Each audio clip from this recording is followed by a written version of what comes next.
amma kin ka hambare darajar aure kike ta yin tatin da mazajen da bai halatta ga mai aure to gashi kin jawo mini kuso kike ki bata min suna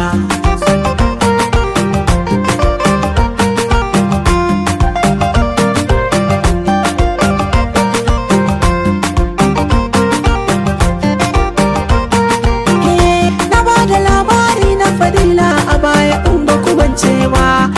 garin Adamawa amma ban ba da labarin duba kiran waya ga sakonni babu ran da bazan ga sabo ba akan na karasa labarin al'umma suna ta cini guna ashe da auren ki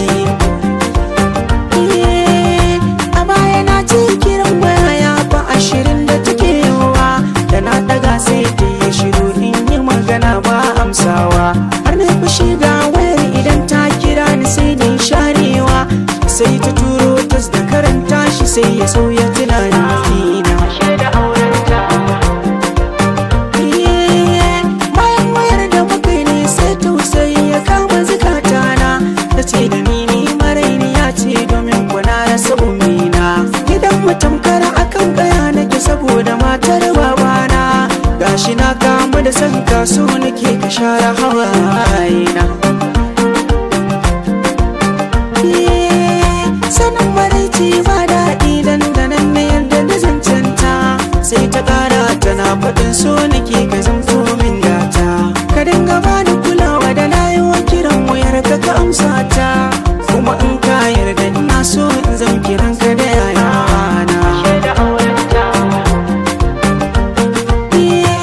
daga nan maka sa ɗan magun kiran waya ba ta fashi tun abin na damuna har abin ya bar magun ɓangaren tatin kuwa da sha'anin da ne sai mun yi shi gashi ta addabe ni tausayin ta ne ke dukana kasan wata rana sai gabarin gari ya kama ni na sai tiket ɗin jirgi don tafiyar da zan karta wuri muna a layin sikirinin a gabana ga wani sai kuma ni sai na hango hotonta a waya ta sakai da idanu sai muka gaisawa ya ce ni ko kamar dai na san ka sai na ce ba mamaki mun taɓa haɗuwa kan wata harka sai ya ce mini lala ina da ganin ka kan bidiyon waka dan akwai waƙoƙinka a cikin wayar mai ɗakina har ma ya ƙara da cewa ga ma wayar ta nan ko a hannuna zan je in kai mata hutu zan je gida daga aikina da Allah za mu yi salfi zan je gida nuna wa matana sojan ƙasa ne ni daure ballan barka abokina shi yana yin murna yau yayi gamo da mai waƙar hijira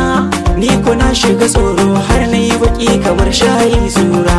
a tsorace na gaya masa lambar wayar ya sa ta kuma saura yana zuwa ƙarshe dan take wayar ta bayyana sunana turkash